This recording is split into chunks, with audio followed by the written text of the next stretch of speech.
Hello, my name is Aidan and welcome to another Golf Predictor video tutorial. In this video I will be talking about the great new DFS lineup builder page which I have recently added to Golf Predictor. To do that, we'll go to the predictions menu and select the DFS lineup builder option. If you do that, you'll be brought to the following page, which as usual I have preloaded in a separate tab. This new page is very similar to the existing filtered predictions page on Golf Predictor, insofar as you have the same 52 filters that you can filter the field by to narrow down your choices for a particular tournament. The tournament we're looking at today is the 2016 Shriners for Children's Hospitals Open in Las Vegas, and as you can see there at the bottom, instead of one data table which you have in the original filter predictions page, you have two tables, one on the left which has got the entire field and one on the right which has no entries yet because we haven't built up our team. Now, unlike the filter predictions page, this narrower data table has all the field, but instead of having more general stats on it, it just has the DFS specific information, namely the average points and the salary for each golfer. As you can see here on the right hand side, each golfer row also has a plus button which allows you to add the golfer to your lineup, and if you do that, as we'll see now in a second, it will be added to the right hand side table. So click on the plus button for Ryan Moore, add them to your table.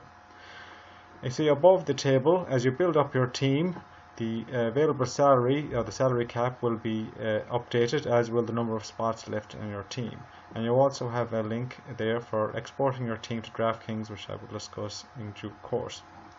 So as you add your team members, say Scott Piercy as well, and say Chad Campbell, we now have half our team up. We've got $22,300 left and 3 spots left. Now you will not be able to export your DraftKings lineup unless you have picked 6 players and you have stayed within the salary cap. So these two fields here are color coded for your convenience, and while one of them are red, you will not be able to export your team. So you have to have 6 players picked, in which case this number here will change to green, or you have to stay within the salary cap of 50,000. So if you go over the salary cap, this label will turn red, which means you will not be able to export because you haven't stayed within the limits. So if you change your team around and then get under 50,000, as we'll see now in a second, you shall then be able to export your team. For example, if we add a few more high value players, we won't be long going over the salary cap. See now, once you do go over the salary cap, the label color changes to red, and if you try to export your team members or your lineup, you will get this pop-up message. So what we'll have to do then is take off golfers that cost too much from the lineup table, and you do that by pressing the minus button on their row. So for example, we'll take off Piercy and Campbell and Kirk, get back in, and then we'll choose 3 people from the bottom at random because they'll have the smallest salaries. So now we have full complement. The spots left has turned green, and the remaining salary is also green, which means you've stayed within the salary cap. So we can now export our team if we so wish, and we'll talk about that in a minute. First of all, we'll go over to the left hand table, which as you can see contains all 139 people in the field. So we haven't used any of our filters to narrow down our selections for the table, so we'll do that first. So for example, say we want to pick people who have made their last 3 cuts. This will give us a much better chance of getting more points if we can identify golfers who are more likely to be around for all 4 days.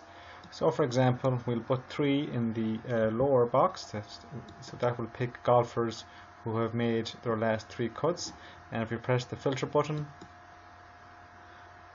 after a slight delay for updating, you see now we're down to 35 golfers.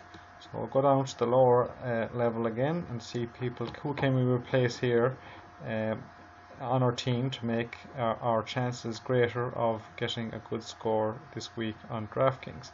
So in example, we can see Malnati is already in our team and he's made at least his last 3 cuts, so he's a good choice.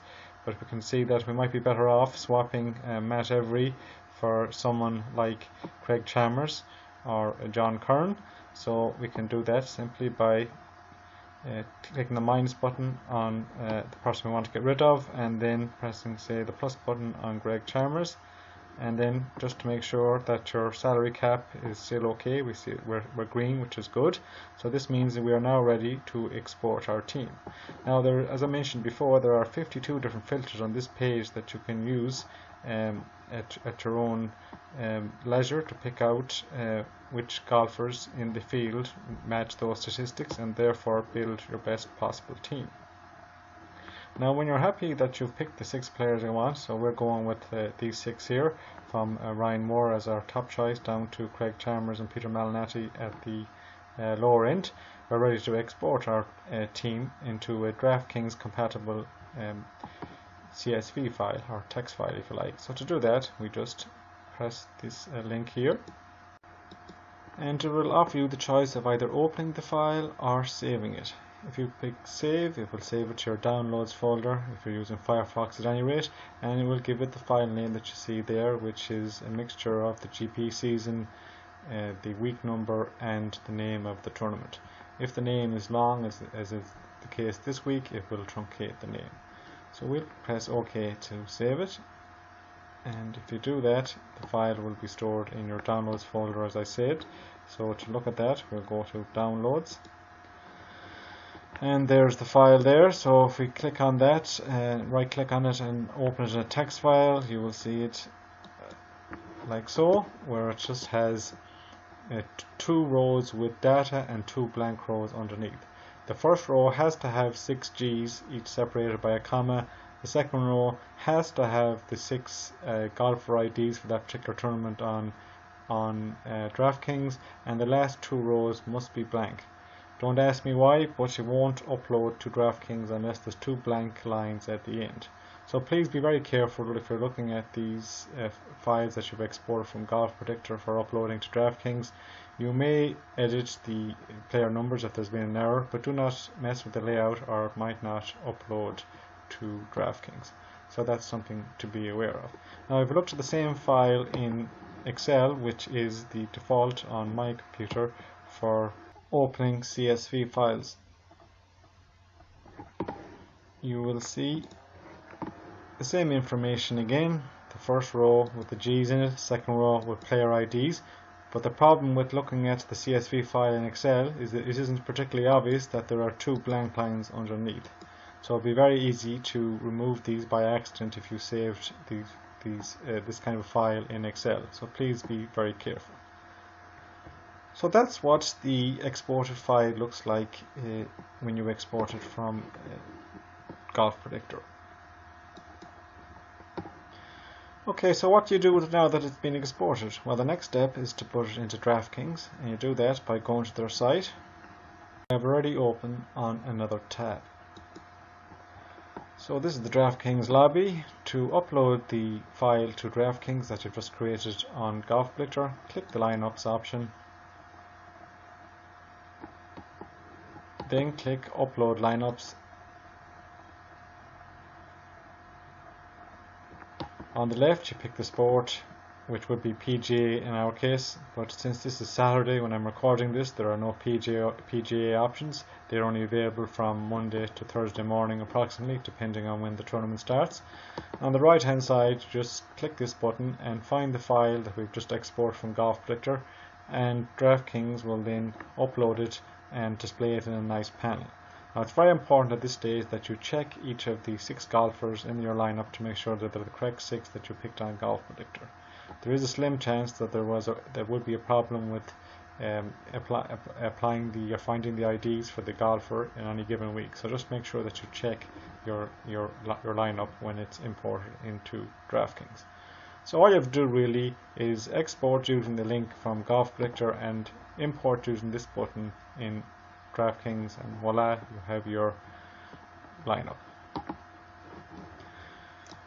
Okay, well that's about it for this tutorial. I put a lot of work into this page and I hope you find it very useful. Thanks for watching, and I'll talk to you again soon.